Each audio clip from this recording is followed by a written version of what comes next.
Hey guys! Ngayon, samahan niyo ako na magtanggal ng plastic ng EMC golf cart.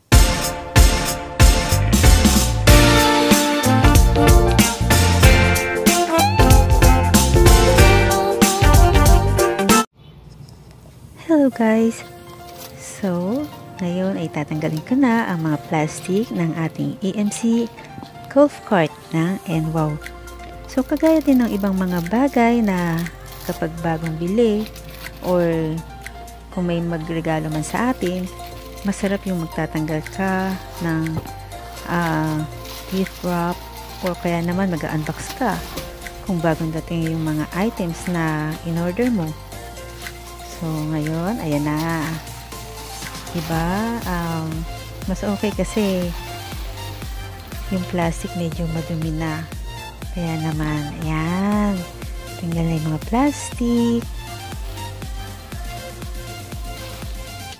Alam nyo ba na mga 3 or 4 days after na ma-deliver itong EMC golf cart, doon pa lang ako nag-check na ng ilaw.